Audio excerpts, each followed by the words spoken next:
Hey, I'm Gory B Movie, and I'm a horror addict, and today is day 2 of Shocktober, celebrating the 30th anniversary of Near Dark.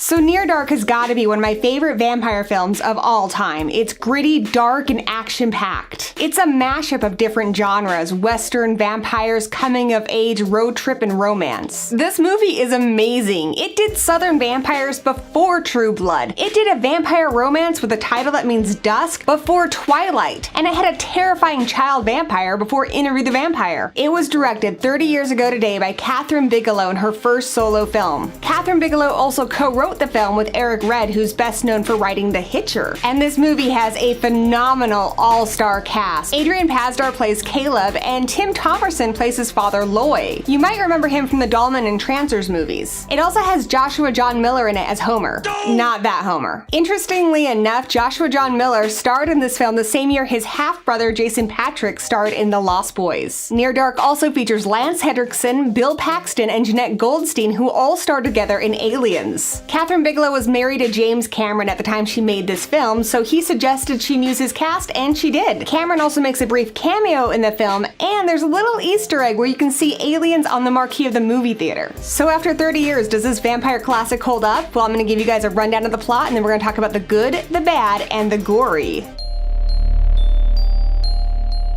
Near Dark is about a small-town Oklahoma boy named Caleb who meets a pretty girl named May outside a bar. He gives her a ride home, she turns him into a vampire. The stakes are raised when her gang of outlaw vampires shows up and takes Caleb on the road with them. But Caleb has no interest in joining this gang. He just wants to get home to his family, his dad and his sister, who are out looking for him. Worlds collide when Caleb's father and sister finally do catch up to the gang, and Caleb must fight to keep them and himself alive.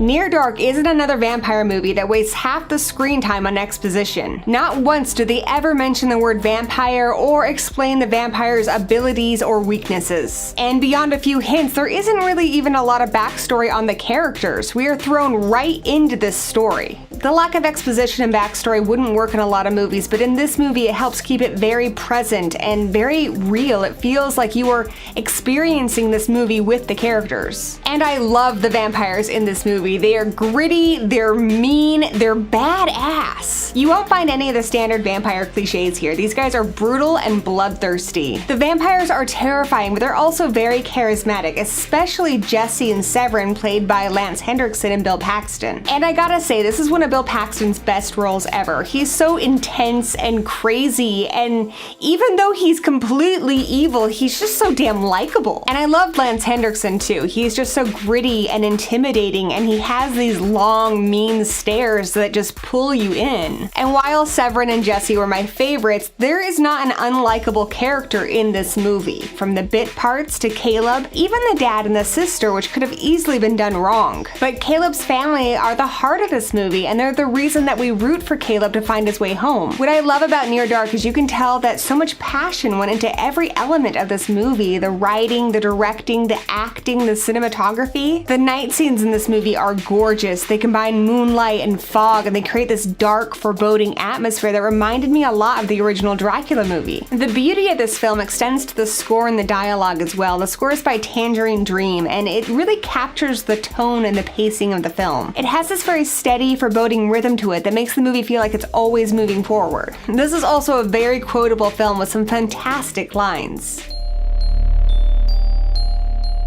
The one aspect of Near Dark that's never worked for me is the romance between Caleb and May. Now, don't get me wrong, they had great chemistry and their relationship never distracts from the film, but I did feel that it was a little underdeveloped. Starting with when they first meet, Caleb comes on way too strong. That guy's like trying to mac all over her, and she keeps pushing him away and trying to skirt away from him, and then he lassos her. I mean, dude, take a hint. Now, of course, we know that she's a vampire and she's just trying to protect him, but he doesn't know that. And then he refuses to drive her home unless she gives him a kiss. If you ask me, he brought all this trouble onto himself. But there is a good lesson to be had here. Be careful who you exchange fluids with, or you just might catch vampirism. Beyond that, my only other complaints are very small and very nitpicky. Homer can be a bit obnoxious at times, but what do you expect from an old man in a a little boy's body. He's the Rodney Dangerfield of vampires. He gets no respect. And the kid that plays Sarah isn't the strongest actor, but she's so damn charming that her few off moments are easily forgiven. And lastly, the practical effects and makeup in this movie are phenomenal. But there's one scene at the end of the film where there's a character on fire, and it hasn't aged as well as some of the other scenes in this movie. You can tell that they used a green screen to make the actor look like he was on fire. But hey, at least it's real fire, so it still looks better than a lot of the CGI fire we see in so many movies today.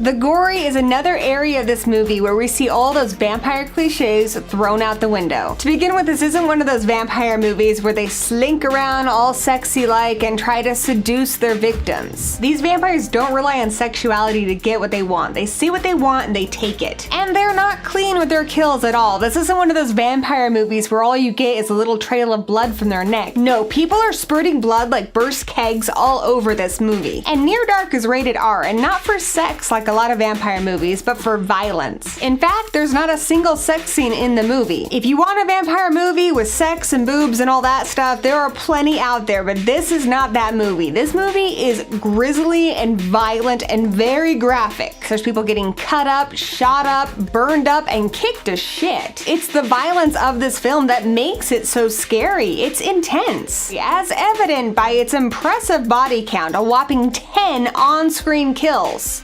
Dude, that's a lot of freaking kills. And I don't normally give you guys spoilers on those kills, but my favorite by far is when Severin kills a guy with a spur on his boot. That is freaking awesome. So, should you see it? Near Dark is a vampire classic that belongs in every true horror fan's collection, so I'm gonna have to say, own it. Even if you've never seen this movie before, I'm confident enough in it that I'm gonna tell you to blind buy it. Go out, pick yourself up a copy, and watch it tonight to celebrate the 30th anniversary. I will say that the copy I recommend is not the Blu-ray copy, but this DVD copy, since the Blu-ray copy doesn't have any special features. So if that's a deal breaker for you, get this 2-disc DVD. It's got commentary, it's got like an hour-long featurette. My only complaint with this is it doesn't have subtitles. But beyond that, it's pretty freaking awesome. And I recommend Near Dark to all horror fans, but if you love From Dusk Till Dawn, The Hitcher, The Lost Boys, or you just love your vampires mean and sparkle-free, then you are going to love this film. But I want to hear from you guys. Share your thoughts on Near Dark in the comments below. Have you seen it? Do you want to see it? Do you own it? Let me know. And I'll be back tomorrow with a review of Annabelle Creation for day 3 of Shocktober. Thanks for watching. Cut!